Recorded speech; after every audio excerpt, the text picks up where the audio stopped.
우리나라 기후가 아주 아열대성으로 바뀌어가는가 싶습니다.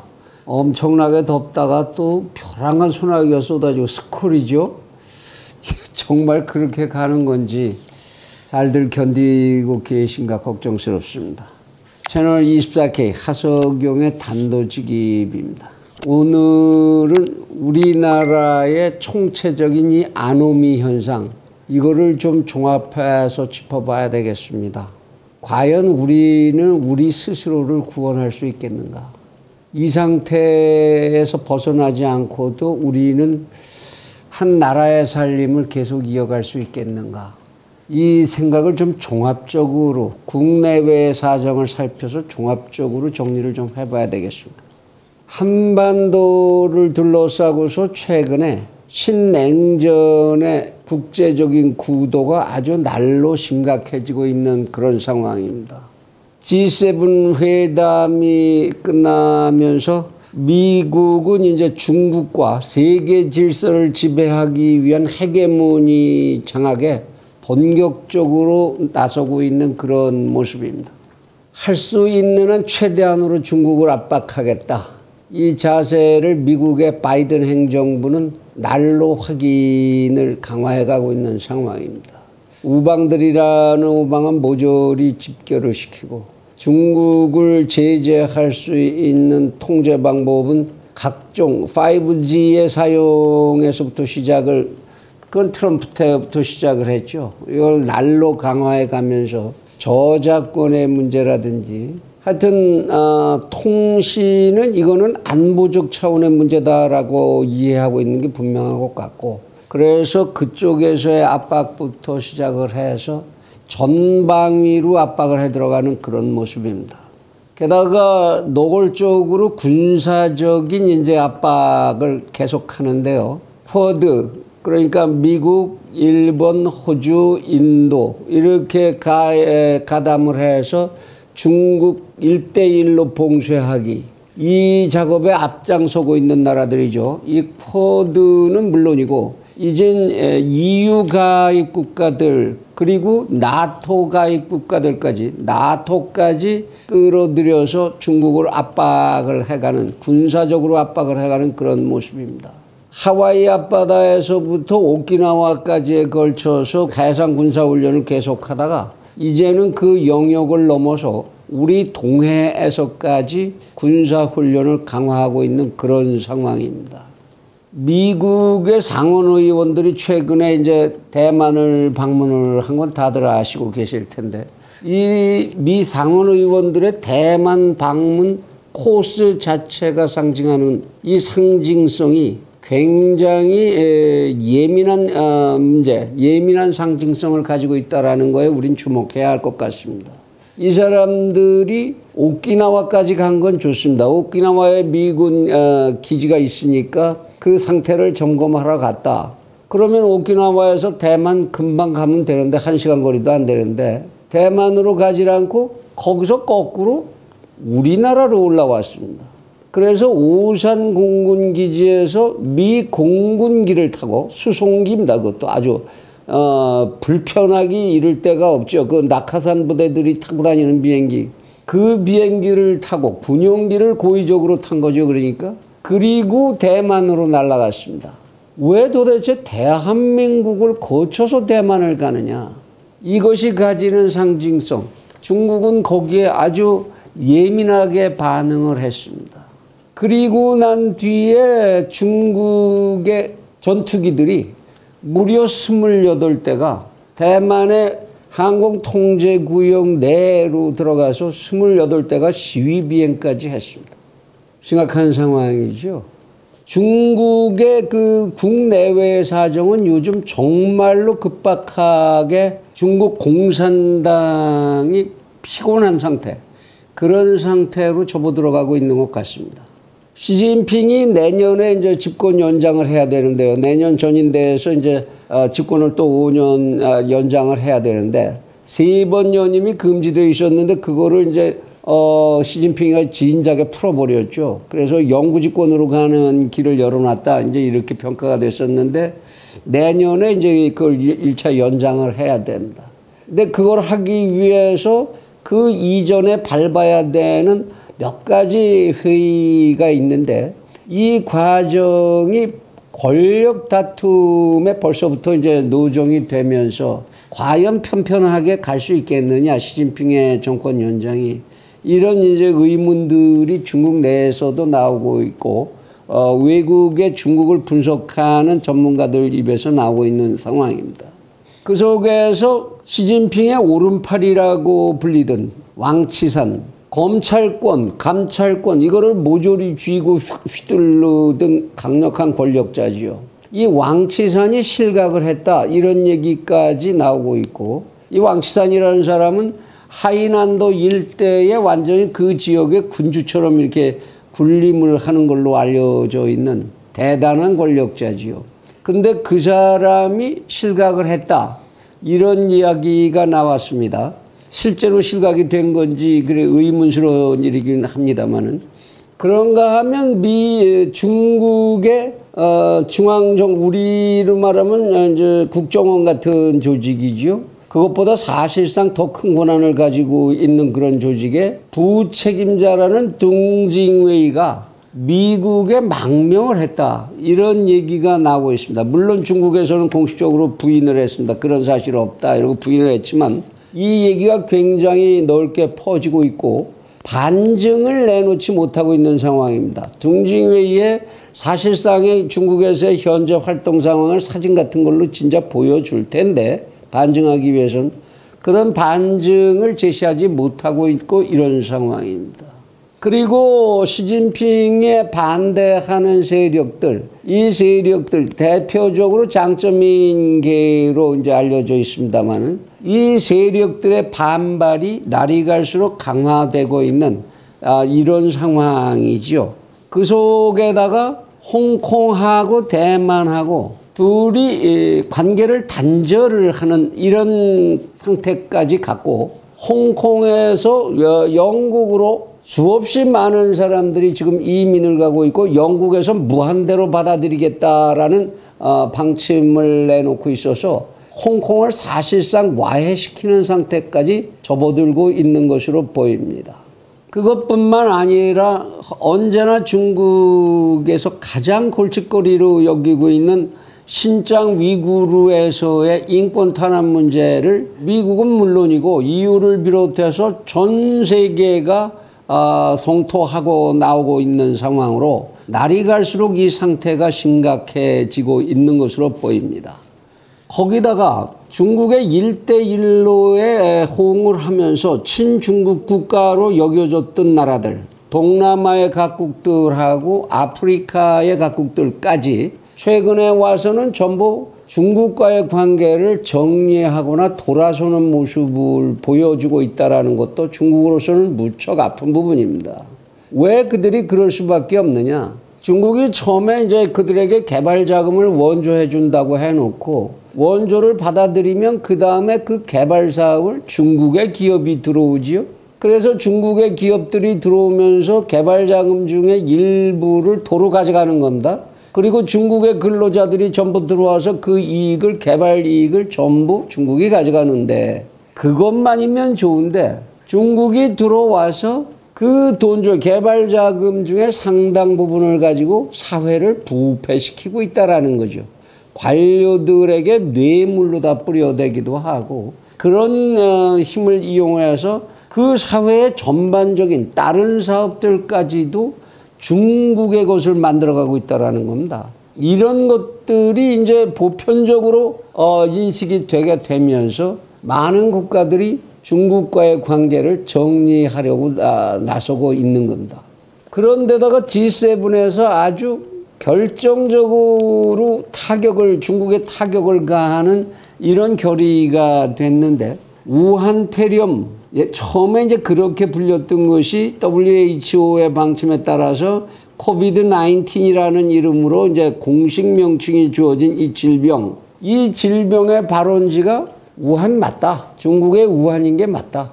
그 사실을 우리는 다 같이 힘을 모아서 조사해야 되겠다라는 결정을 했지요. 그리고 미국은 사정없이 즉시 그 자료 전부 내놓고 국제적인 검사를 받아라 라고 중국을 압박을 하고 있습니다.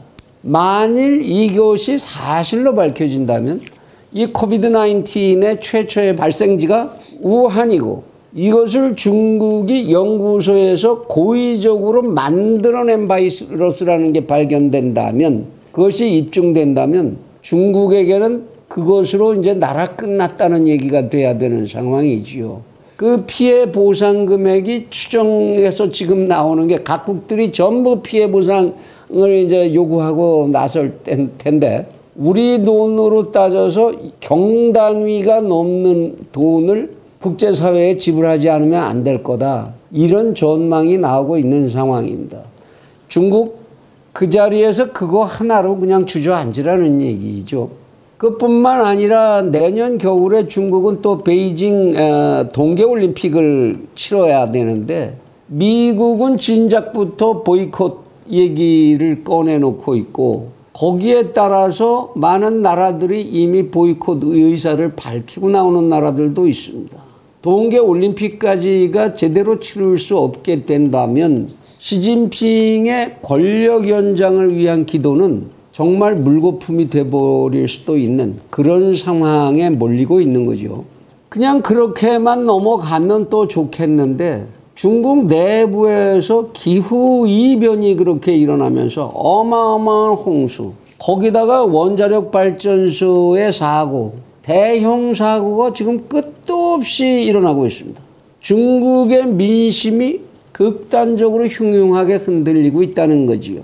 내국 경제에 있어서도 중국이 항상 자신이 있어 하던 것이, 우리는 국제적으로 경제 압박을 받아도 내수만을 가지고도 우리 경제 실컷 견뎌낼 수 있다, 이러고 자랑을 했던 것인데, 이것이 또 그렇게 만만치 않은 것 같습니다.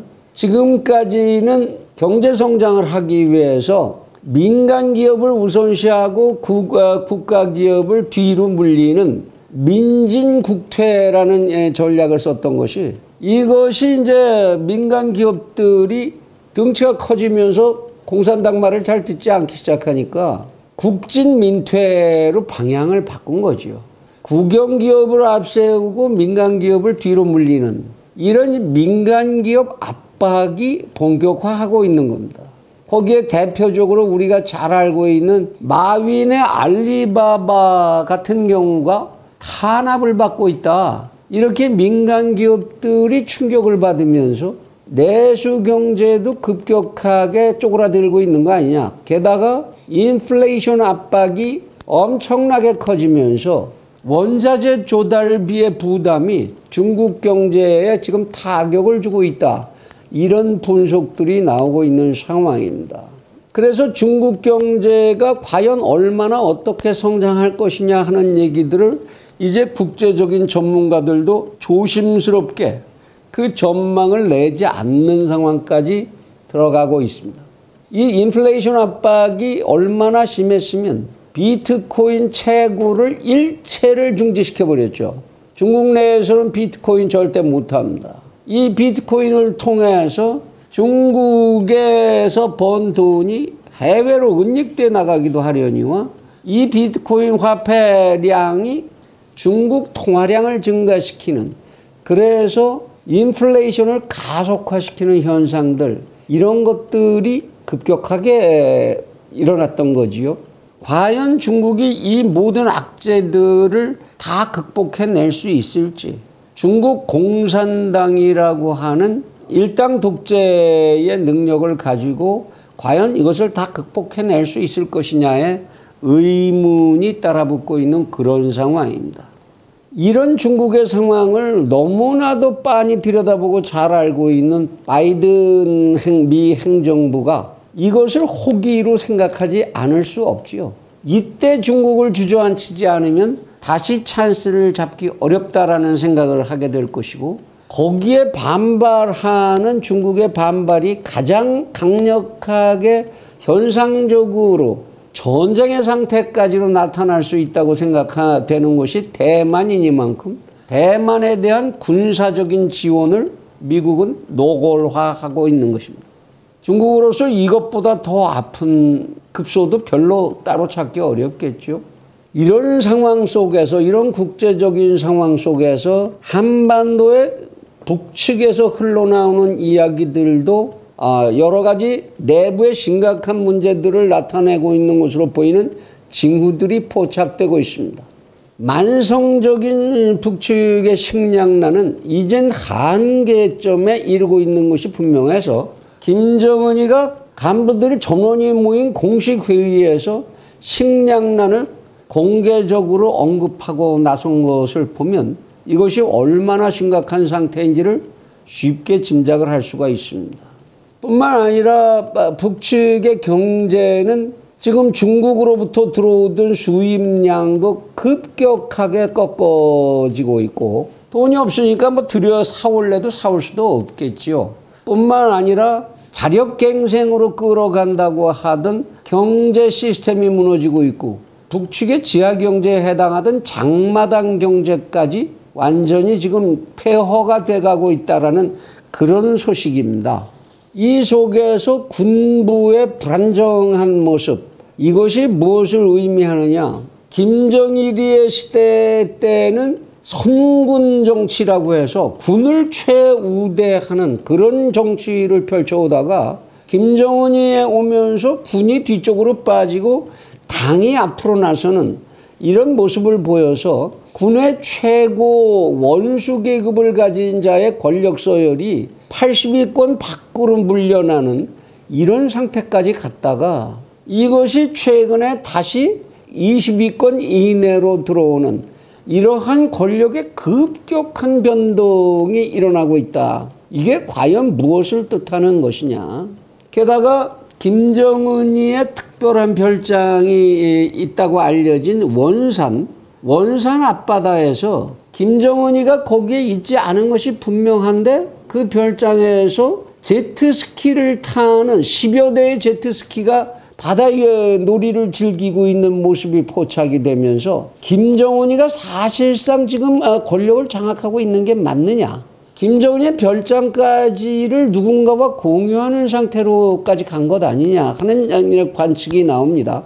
뿐만 아니라 올 초에 개최됐던 8차 조선노동당 대회에서 노동당 규약을 이제 바꿨는데 이 노동당 규약을 바꾸면서 여태까지 신격화해서 누구도 건드리지 못하던 김일성과 김정일에 대한 이름도 사라지고 칭송 호칭도 사라져 버렸다는 사실, 심지어는 김정은이까지도 사라졌다는 사실, 이것이 과연 무엇을 뜻하는 것이냐를 놓고 이 북측을 분석하는 매체와 전문가들 사이에 다양한 의견들이 나오고 있는 그런 상황입니다.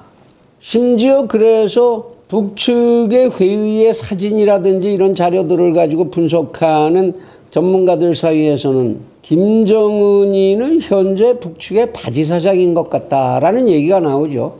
이거는 북쪽에 있는 독일 대사관 쪽에서 나온 분석이다. 이렇게 시중에 알려져서 퍼지고 있는 얘기입니다. 김정은이는 바지사장인 것 같다. 북측의 권력 구조에 상당히 큰 변화가 일어나고 있는 거 아니냐.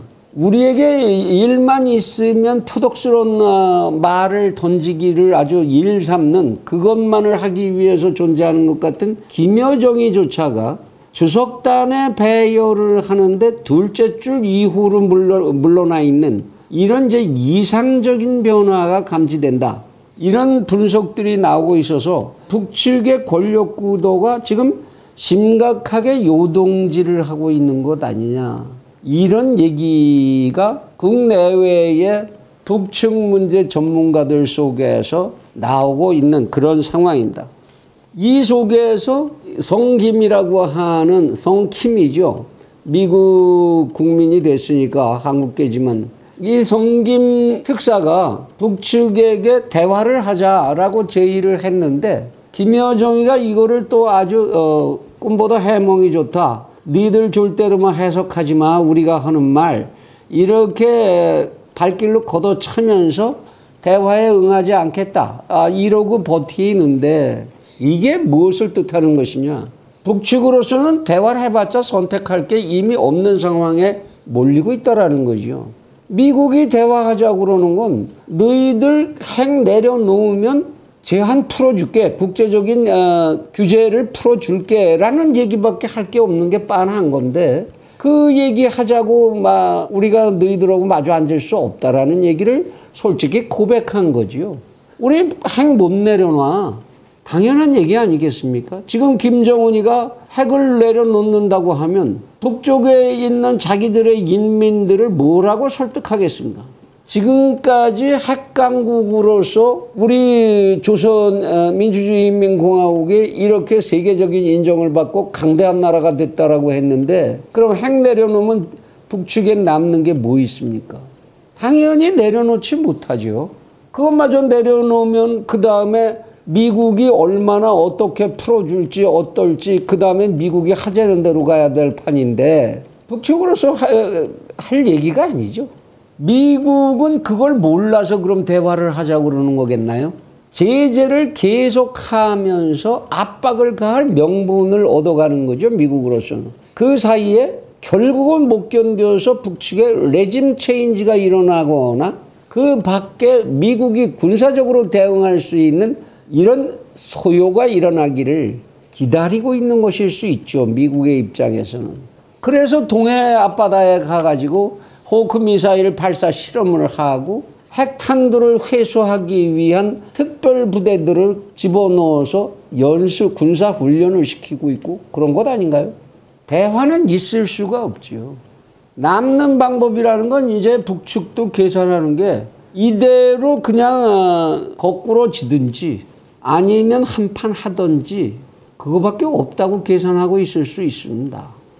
과연 이러한 상황에 몰리고 있는 중국과 북측이 언제 어떤 선택을 하게 될지 우리는 한시도 눈길을 띄면 안 되고 정말로 단단한 마음의 자세로 이들을 관찰하고 대응을 준비하고 있어야 될 겁니다.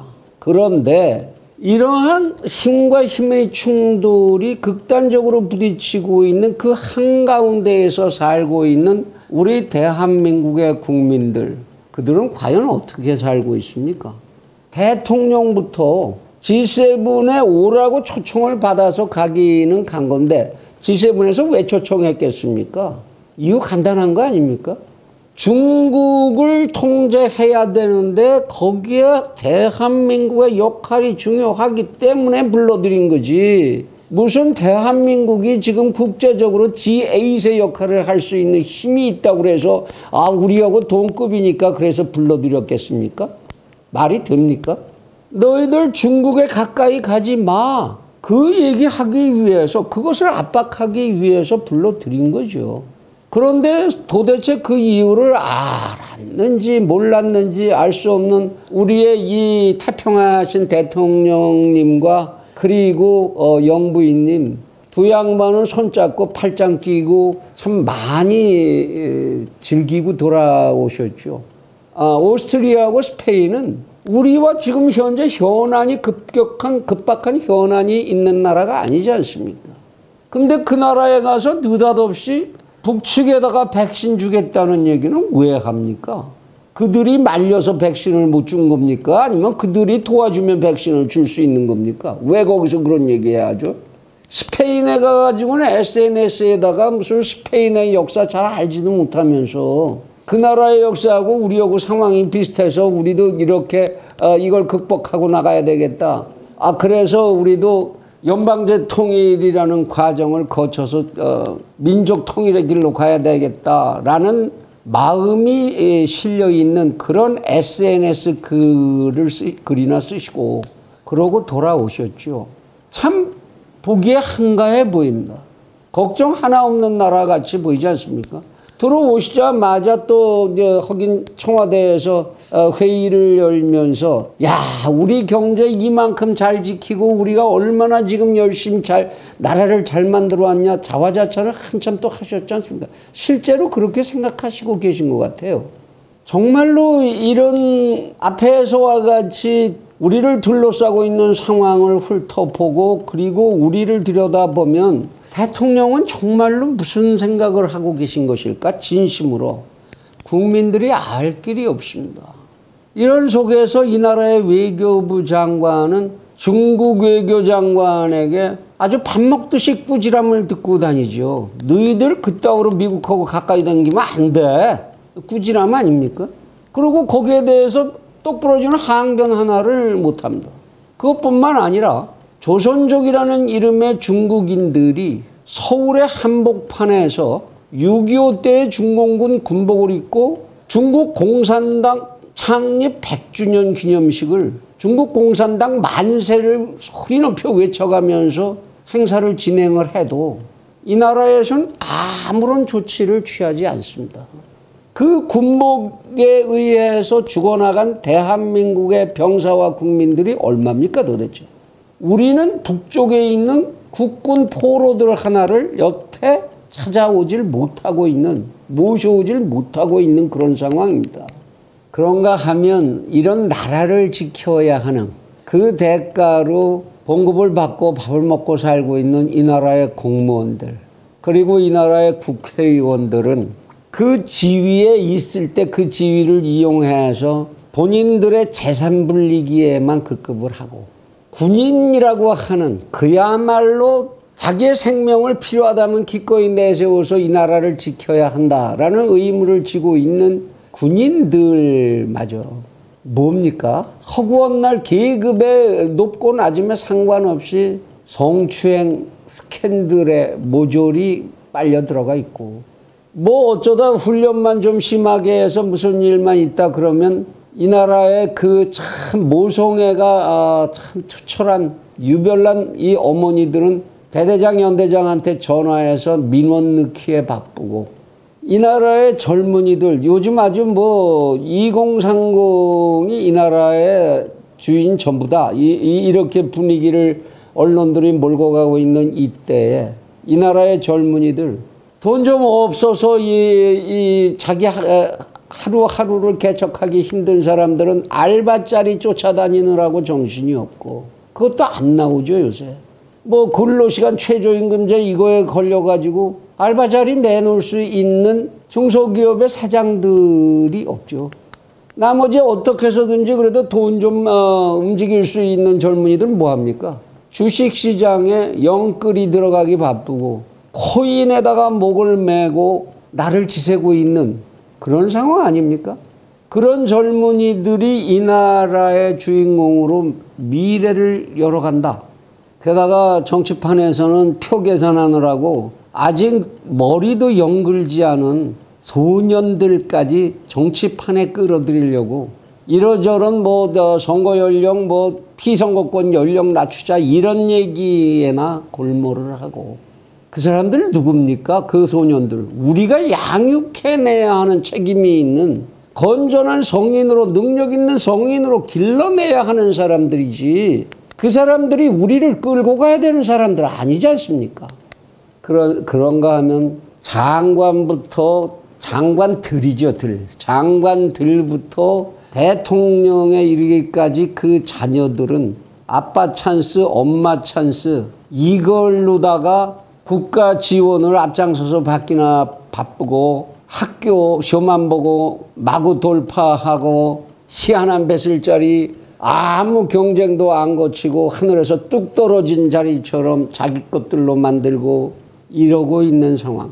자신이 카페 하다가 겪은 정말 쓰라린 경제 현실 그거를 피를 쏟는 심정으로 토해냈던 한 청년 카페 주인이 무슨 패거리들한테 거의 린치를 당하는 나라죠. 너 뭐 일베지, 너 뭐지. 그 사람들이 바로 이 나라의 표현의 자유, 집회 결사의 자유, 신체적인 자유, 헌법적인 자유를 지키자고 그렇게 민주화운동했던 사람들이라면서요. 대통령에서부터 시작을 해서 지방의회 의원 선거에 이르기까지 이 나라에서 선거라고 그러면 뭐니 해도 약발이 역시 제일 잘 받는 건 돈이야 돈. 선거는 돈하고 조직이야. 이 논리가 지금 바뀌고 있습니까? 바뀌었습니까? 경제가 가라앉았네. 무슨 중소상공인이 죽어나가네. 알바도 구할 길이 없네. 나라 곳간이 거덜이 났네. 머지않아 몰려올 인플레이션이 만들어낼 위기 어떻게 극복할지 걱정이네. 곧 이런 경제와 안보의 위기가 쓰나미처럼 닥쳐올 것이네. 이렇게 비명을 지르다가도 이런 얘기 들을 때는 섬찟하다가도 조금만 틈이 나면 온통 유흥장소로 발 디딜 틈 없이 몰려나가고 지금 백신을 맞는 이유가 해외 나가려고 해외여행하려고 라는 이유가 가장 많다면서요.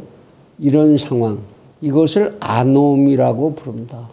사회병리학의 기본 개념의 하나다. 사회의 동요 해체에서 생기는 개인의 행동욕구의 무규제 상태, 노이로제, 비행, 범죄사실 등의 형태를 취한다. 또는 자기상실감, 무력감 등에서 볼 수 있는 부적응 현상을 말하기도 한다. 이게 아노미라는 겁니다.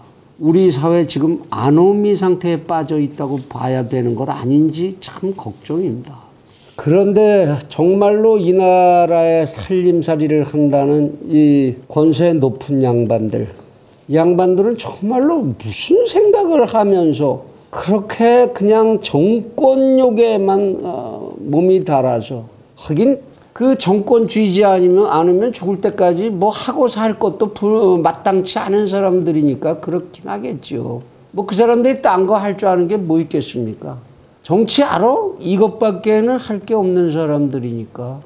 국민들이 살아가기 위해서 가장 중요한 기본적인 해결되어야 하는 문제, 의식주 아닙니까? 얼어 죽지 않게 입어야 되고 굶어 죽지 않게 먹어야 되고 천지간의 재해로부터 내 몸을 보호할 은신처를 가져야 되죠. 인간은. 그중에 우리가 대한민국이 100년을 두고라도 우리가 안심할 수 있어 라고 확보된 게 뭐 있습니까? 옷이야 뭐 어떻게 이렇게 저렇게 그냥 없으면 그런 대로 누더기라도 걸치고 지난다고 하고. 우리나라 지금 식량 사정 어떻습니까? 우리 손으로 우리 식량 문제 해결합니까? 25%밖에 안 되는 식량 자급률에도 걱정을 하는 공무원도 없고 권력자도 없습니다. 국민들도 없어요. 뭘 믿고 그러죠? 주택? 아파트 그냥 막 지면 되지 뭐. 그 아파트 가격이 지금 집권 4년 동안에 거의 2배 가까이 올랐다는 한 시민단체의 보고가 있었죠. 그래도 이 정부는 태평합니다. 우리가 많이 잡았대요. 조금 더 기다려보렵니다. 의식주에서 편안한 곳이 하나도 없죠. 정말로 이 나라의 최고 권력을 가지고 있는 사람들, 그 양반들은 아마도 무슨 분명히 다른 계획이 있는 걸 겁니다. 그러니까 그렇게 태평하고 태연할 수 있죠. 만일 자기들이 잘못한 것을 걱정한다면 권력 바뀐 다음에 혼날 테니까 권력이 안 바뀔 수 있는 어떤 별도의 계획을 가지고 있는 거 아닌가 싶기도 합니다. 그러니까 지금 이런 상황 속에서도 지금 8월에 계획되고 있는 한미 군사 합동훈련, 미국에서는 이거를 대면 훈련으로 본격적으로 실제 훈련을 좀 하자 이러고 나오는데 우리 정부는 너 그렇게 못해 이러고 그러니까 버틸 수 있는 거 아닌가? 그런 별개의 어떤 계획이 있으니까 믿는 데가 있으니까 그러는 거 아닌가? 이런 생각을 하게 됩니다. 그러고 보면 작년 8월에 8.15 이제 경축사를 하면서 대통령께서 얘기했던 연방제 통일안, 글쎄 그것이 해답이다라고 생각을 하고 무언가 국민들이 잘 알 수 없는, 국민들은 또 얘기해줘봤자 잘 이해하지 못하는 게 우리 국민들이니까 그래서 그냥 알아서 은밀하게 어디선가 그런 계획을 따로 진행하고 있는 게 아닌가. 합리적으로 그런 생각을 하지 않을 수가 없다 싶네요.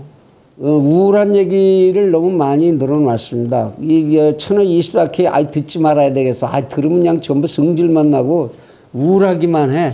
또 이러시는 거 아닌지 참 걱정인데요. 이제 남아있는 이 나라를 구할 수 있는 힘은 한 집단밖에 없습니다.